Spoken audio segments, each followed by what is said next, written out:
Muchas gracias, señor presidente.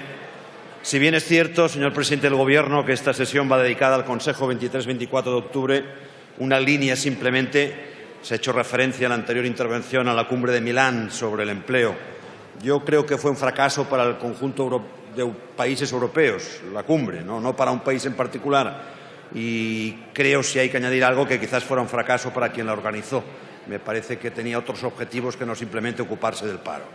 De todas formas, vamos al Consejo Europeo del 23-24, donde el cambio climático, energía e interconexiones son puntos fundamentales y usted recordará y sabe perfectamente, incluso en algunos casos, como después le mencionaré, que este grupo parlamentario ha sido pionero en trasladar a esta Cámara, en debatir esta Cámara sobre ciertos proyectos. Sobre el acuerdo de cambio climático. Bueno, lo definiría como un acuerdo de nivel medio, que no llega a lo que el Parlamento Europeo pedía, pero que sí realmente supera las resistencias y reticencias que algunos países, entre ellos, por ejemplo, Gran Bretaña o Polonia, siempre venían oponiéndose a estas cuestiones. De hecho, su Gobierno, señor presidente, y con ello no quiero compararle al Gobierno británico ni al Gobierno de Polonia, también se ha mostrado muy comedido en ese sentido. Creo que debemos ser más ambiciosos a pesar de estar en crisis, o mejor dicho, por estar en crisis, en la medida que, si además nos creemos sus previsiones, el incremento de demanda va a comportar mayor exigencia en todo aquello que se refiere al cambio climático. Con el cambio climático, señor presidente, señorías, ustedes lo saben, también como nosotros, nos jugamos el futuro de las próximas generaciones. Va a ser, sin duda, y es ya un motor de innovación y de nuevas oportunidades para nuevos sectores más competitivos de nuestro tejido económico, y es por ello que este Grupo Parlamentario de Convergencia y Unió le urge, señor presidente, a revisar nuestras políticas ante el cambio climático con el objetivo de adaptarlas a los nuevos objetivos, valga la redundancia, que la Unión Europea precisamente marca en este Consejo Europeo de los días 23 y 24 de octubre. No obstante, señor presidente del Gobierno, como usted sabe, es norma de esta Casa, y de esta Casa me refiero al Grupo Parlamentario de Convergencia y Unió en particular, no simplemente dedicarse a hacer un análisis, sino a hacer propuestas concretas de futuro. No simplemente a exigirle al Gobierno que cumpla y que tome medidas, sino a proponerle medidas en concreto. En este sentido, Perdón, señor Durán. Por favor, ruego silencio, y los que no están escuchando, que se vayan de los pasillos. Continúe. En este sentido, dos propuestas a corto plazo, señor presidente del Gobierno. Primero, ustedes están tramitando una reforma fiscal, está tramitándose en estos momentos en el Senado. ¿Qué promueve el Gobierno en el ámbito del impuesto de sociedades? La supresión de lo que es deducciones fiscales para las inversiones medioambientales. Un error. Corrijan este error. Están a tiempo para corregirlo. La Unión Europea nos está diciendo, lo han dicho ustedes en su condición de presidente del Gobierno de España, del Consejo Europeo, que en los próximos años nos va a exigir invertir en medio ambiente, en reducción de emisiones, en eficiencia energética. Y su Gobierno va en dirección contraria. Y en nuestro entorno, también en dirección contraria a lo que propone su Gobierno, se están estimulando fiscalmente a las industrias en esta dirección. Segunda propuesta, las deducciones de reducción de gases de efecto invernadero, usted lo sabe bien, tienen dos fuentes. Uno, sectores sujetos a comercio de derechos de emisión, y sectores que, en cualquier caso, no están sujetos al mismo. Respecto al primero, es decir, sujetos a comercio de derechos de emisión, señor presidente, políticas definidas ustedes están haciendo, creo que deben continuarse y, en cualquier caso, mejorarse. Respecto al segundo, principalmente respecto a los sectores de transporte y vivienda, hay que adoptar políticas de cambio. Subrayo políticas y en mayúsculas cambio. Por otra parte, recordarle que las comunidades autónomas tienen competencias ejecutivas en estas materias, en transporte y en vivienda, y a partir de este recordatorio, preguntarle al señor presidente del Gobierno si piensa compartir con ellas, en plural, los ingresos derivados de los derechos de emisión para implementar dichas políticas, o seguirá también en esta faceta continuando con el proceso de recentralización. Me interesaría especialmente, señor presidente, conocer su parecer al respecto. Hablaba del transporte y como que es uno de los sectores con mayor consumo energético y con mayores emisiones de CO2, también otra pregunta, señor presidente. ¿Contempla su Gobierno medidas que conlleven un cambio modal, como puede ser, por ejemplo, el uso del gas natural en el transporte de mercancías o en el transporte marítimo, que estaría en línea de esa apuesta europea reflejada en este Consejo del 23 y 24 de octubre? El Gobierno, además, si se cree, como antes le decía, sus posiciones de crecimiento, debe ser consciente que un incremento de demanda de futuro le exigirá tomar medidas para que la reducción de emisiones de gases sea una realidad y no otra declaración simple de buenas intenciones. Dejamos el cambio climático, pasamos a otro objetivo que forma parte de las conclusiones del Consejo Europeo y, por tanto, de los debates precedentes: mercado interior de la energía. Aleluya, señor presidente, bienvenido sea, nos alegramos, creemos que es una buena noticia para Europa. Lástima que para superar miedos atávicos a compartir los Estados, aquellos que cada uno considera suyo y que no han sido capaces de ver la necesidad de compartirlo, hayamos vivido dos crisis energéticas y estemos en vigilias o bajo la amenaza de una tercera por todo el conflicto de Rusia con Ucrania. Antes de entrar más al detalle sobre cuestiones energéticas, no podemos, señor presidente, ignorar que una política única en energía exige una política única en materia de exterior y seguridad. La energía es, no digo exclusivamente, pero sí fundamentalmente, también una cuestión de seguridad. Y es evidente, y en las conclusiones del Consejo se habla de Ucrania, etcétera, etcétera, es evidente que la Unión Europea, en relación a Ucrania, en relación a Rusia, no ha hecho las cosas bien. Entre otras cosas, la pregunta que ya por diversos mecanismos nuestro grupo parlamentario ha materializado en otros ámbitos también del legislativo. ¿Por qué no prever las consecuencias o incluso evitarlas de las sanciones a la Rusia para que después éstas hayan tenido consecuencias y las haya pagado especialmente el mundo agrícola, el mundo agroalimentario? ¿Por qué la Unión Europea pone unas sanciones y no es capaz de prever cuál va a ser la reacción de Rusia? Creo, sinceramente, lo hemos discutido en algún otro Consejo Europeo, que aquí ni Rusia ni la Unión Europea, nadie ha estado acertado en todo el conflicto que tiene, entre otras, consecuencias energéticas. Entremos en el detalle, señor presidente, energético. Hablan las conclusiones de objetivo de fomentar fuentes de energía renovables y mejora de eficiencia energética. Bien, creo que Europa hace sus deberes, sin embargo, su Gobierno suspende. ¿Por qué le digo esto? En octubre del 2012, el Parlamento Europeo aprobó ya una directiva de eficiencia energética, directiva que incluía una serie de acciones a realizar y que además abría la puerta a 20 nichos de negocios con nuevas especializaciones productivas. ¿Qué ha hecho el Gobierno español? El 5 de junio de este año acabó el plazo para la transcripción de esa directiva y España suspendió. Solo se ha llevado a cabo la transcripción parcial, por tanto, de una parte de los contenidos de esa directiva. Y la propia Unión Europea le ha dicho a España y le ha apuntado la posibilidad de presentar una demanda ante el Tribunal Europeo por incumplimiento en la transcripción de la directiva. Por tanto, Europa sí hace sus deberes en esa materia, España suspende en lo mismo. Otro ejemplo, señor presidente, de falta de consonancia entre el objetivo europeo, entre lo que usted aprueba como presidente del Gobierno español en su condición de miembro del Consejo Europeo y lo que después usted practica en su condición de presidente del Gobierno español en la política española. El ejemplo lo tenemos, el segundo, en la reforma del sector eléctrico. Ustedes dan la espalda tanto a la cogeneración como a la eficiencia energética como a los impulsos de las energías renovables. No sabemos, además, a pesar de reiteradas iniciativas de nuestro grupo parlamentario en esta y en la anterior legislatura, que llevó a que se creara una subcomisión para tratar el futuro de nuestra política energética, todavía no sabemos cuál es la política energética a medio y corto plazo. Sabemos qué pretende la estrategia presupuestaria: acabar con el déficit de tarifa a corto plazo, pero no sabemos ni cuál es el mix de energía primaria que se prevén para los próximos 15, 20, 25 años, ni cuál es el futuro de las energías renovables, como antes le decía, y como prioriza la Unión Europea, ni cómo piensa adoptar una auténtica política de ahorro y eficiencia.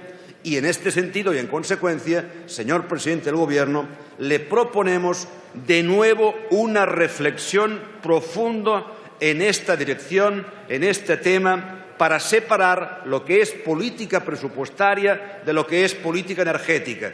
Política presupuestaria para el ministro de Hacienda, política energética para el ministro de Energía. Separemos ambas cosas. Hoy la política única energética que se hace es a través de la política presupuestaria para reducir la tarifa. Ya sabemos por qué hay que reducirla, sabemos también por qué se originó y cuándo empezó a originarse, y responsabilidades habría en ambos lados de la Cámara. Pero esa no puede ser, también en esa parte de la Cámara, sí, no quiero recordar nombres de personas que estos días son de actualidad por otras razones. También empezó en esta Cámara. Empezó, se consolidó después, pero empezó en una parte de esta Cámara. Sí, hace muchos años. No me hagan decir nombres, no tengo ganas, ya nombres que salen demasiado estos días en los medios de comunicación. Si creen después oportuno y necesario, no tengo ningún inconveniente en recordárselo.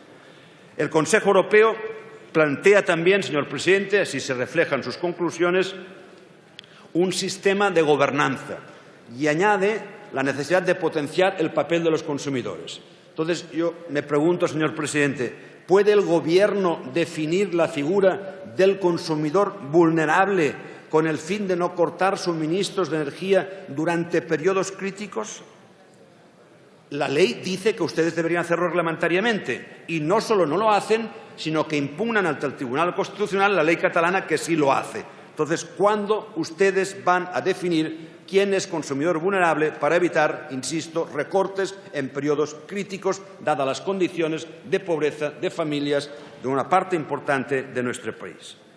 Se habla, algo fundamental, de redes de transporte de energía eléctrica y gas natural para el horizonte del 2030. Nos felicitamos de los avances, porque los hay, señor presidente, y es cierto. El Consejo Europeo considera por primera vez que es un problema europeo y no solo intergubernamental, lo que incrementa posibilidades, a nuestro juicio, de sacar partido a la sobrecapacidad que tiene España tanto en el ámbito de la producción eléctrica como en el ámbito del gas natural. A nivel eléctrico, la mejora de la interconexión con Francia supondría, lo hemos repetido en otras ocasiones, mejora de condiciones de suministro, supondría reducción de costos, supondría optimización de la producción de las centrales eléctricas para mejorar la explotación de energías renovables y que los mercados eléctricos entre Francia y España sean más competitivos y menos concentrados y armonizados y a la vez bajar precios. Con ello, España se puede, de hecho debería convertirse en la puerta energética de Europa. Y este Consejo Europeo da pie a que España se convierta en la puerta energética de Europa.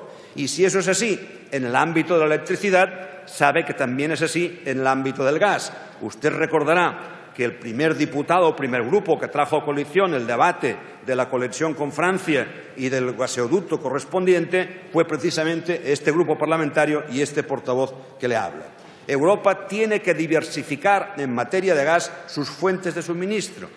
Es importante el apoyo a gaseoductos del este, cierto, pero cierto es también que algunos tienen su origen en Rusia y que otros, aunque no lo tengan, lo tienen o pasan por países del entorno de Rusia con gran influencia en la política exterior rusa. Por tanto, Europa tiene necesidad, más allá de contemplar estos gaseoductos, de otras fuentes de suministro.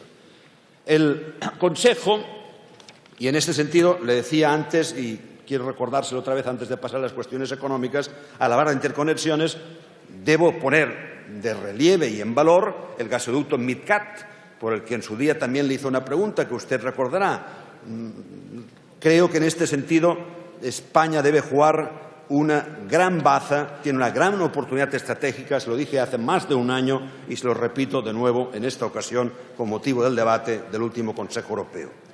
Consejo que dedicó también sus conclusiones o parte de su trabajo a cuestiones económicas. El balance que hace el Consejo, señor presidente, usted estaba allí, lo conoce mejor que yo, es crudo.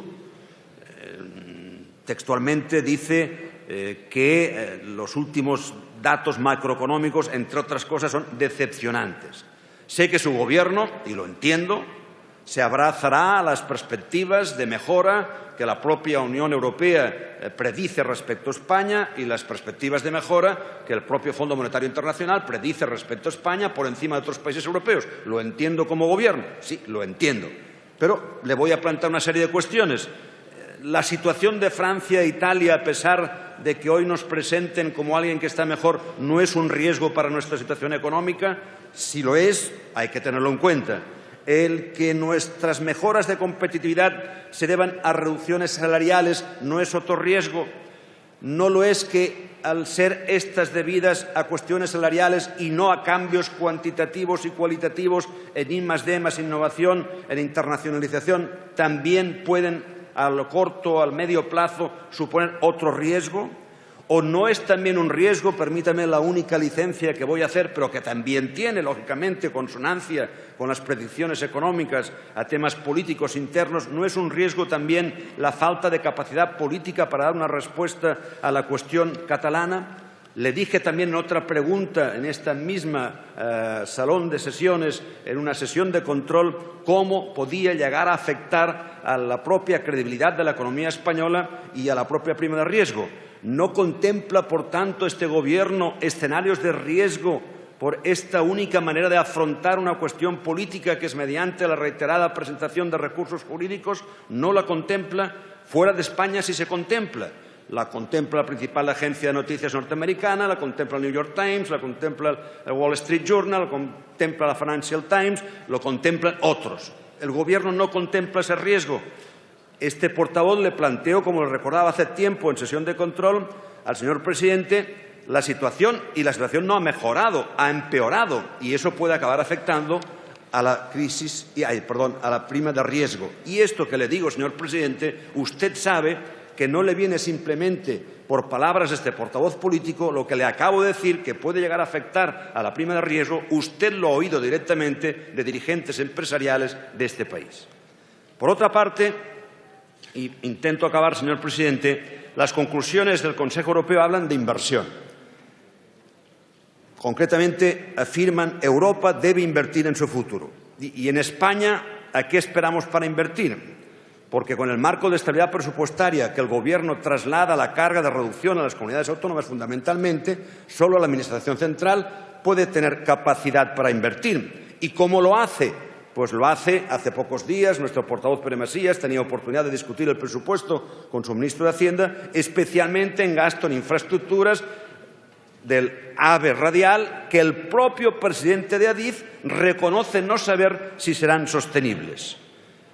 Dicho esto, celebramos con usted que este Consejo prevea 300.000 millones de euros en inversiones. Dinero público y privado, por cierto, público y privado, no simplemente público. En España hemos tenido una experiencia reciente, mucho menor, por supuesto, de planes de inversión con dinero público y fue un fracaso.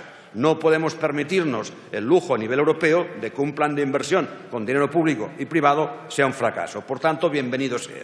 En este contexto, señor presidente, España es aproximadamente, significa el 10,6% del PIB de la Unión Europea. Repartiendo proporcionalmente tocaría unos 32.000 millones, es decir, 10.600 millones de euros al año. Un montante no poco importante que representa un 65% más del conjunto de inversión consolidada de todo el sector público para el 2015. ¿Piensa el Gobierno compartir con fuerzas parlamentarias, comunidades autónomas y sectores productivos el plan de inversiones? Usted dijo en su intervención que el Gobierno de España está trabajando ya en ello. En solitario, no piensa compartir ese trabajo. Dos ideas en cualquier caso. Creo que las inversiones deben tener dos ámbitos. Uno transversal, en todo tipo de inversión debe estar presente I+D+I, las TIC, y definir ámbitos sectoriales, entre otros automóvil, telecomunicaciones, química verde, industria textil, moda, etcétera, etcétera, e industria agroalimentaria. Una referencia al sistema bancario europeo. Me alegro, por supuesto, de los test que han dado positivamente una situación a la banca española. Dos reflexiones. Primera, eso es producto de una buena gestión, de acuerdo, pero también de sacrificios de muchos ciudadanos y del coste que ha tenido en algunos casos para los presupuestos generales del Estado y, por tanto, para el bolsillo de todos y cada uno de los ciudadanos. Y segunda reflexión, si el sistema bancario es tan, no recuerdo la definición o el calificativo que utilizó el señor presidente del Gobierno, pero es tan extraordinariamente bueno, ¿para cuándo el crédito? Por tanto, crédito, crédito y crédito es la demanda que hoy exige la economía productiva, que exige la pequeña y mediana empresa, que exigen los jóvenes que no tienen trabajo, que exigen todos aquellos que están en situación de paro. Las conclusiones hablan también de ébola. Yo no voy a entrar, señor presidente, a debatir a fondo la gestión de esta crisis, entre otras cosas. Señor Durán, tiene usted que ir acabando. Voy a hacerlo, intento hacerlo telegráficamente, señor presidente, agradezco mucho su amabilidad, porque esta es una Cámara que, de la misma manera que nosotros siempre rechazamos que se debata aquí la gestión del Gobierno de Cataluña o de otras comunidades autónomas, creo que sustancialmente la gestión le corresponde al Gobierno de la Comunidad Autónoma de Madrid. Y lo único que puedo hacer es remarcar, como hice públicamente, mis críticas a las declaraciones, a los primeros pasos, al sacrificio de un animal, etcétera, etcétera. Pero dicho esto, consideramos la primera buena noticia la salud de la afectada, segunda de su marido, de cualquier posible afectado también. Nos alegramos de corazón, era lo principal. Reconocemos, sumándonos al reconocimiento que hace al mismo tiempo que agradecimiento al Consejo Europeo al personal sanitario, y una reflexión. Ojalá que esta crisis sirva para sensibilizarnos a todos que las enfermedades de los países pobres también son enfermedades de los países ricos. Suscribo sus palabras respecto a la Comisión, fortaleza política, legitimidad, estoy completamente de acuerdo. Es por primera vez una comisión donde más ex primeros ministros o exministros tienen en su contenido, en su formación, por tanto hay fortaleza política y legitimidad. Quiero remarcar simplemente, señor presidente, y con ello acabo, una frase de Juncker, refiriéndose a la AAA en cuanto a solvencia y credibilidad, dijo algo más o menos parecido a lo siguiente: Europa necesita una AAA social. Sin esta AAA social nos da igual que nos otorguen una AAA económica, porque se quedarán al margen de ello muchísimas personas, como sucede en la realidad. Y nada más, señor presidente, me gustaría 30 segundos, preguntarle si es cierto que en el transcurso del Consejo Europeo, aunque no lo recogen sus conclusiones, hubo, a instancias de algún país, una determinada posición favorable a que una pieza legislativa solo pueda entrar en vigor una vez aprobada por el Consejo Europeo. Es decir, que se le daba al Consejo Europeo una cierta capacidad legislativa y una cierta capacidad de veto. Si eso es así, sería un paso de gigante. Usted me dice que no, yo me alegro, mis fuentes deben ser erróneas, a pesar de que estaban presentes, pero me creo, en su caso, lo que usted me explique. Muchas gracias, señor presidente. Muchas gracias, señor Durán.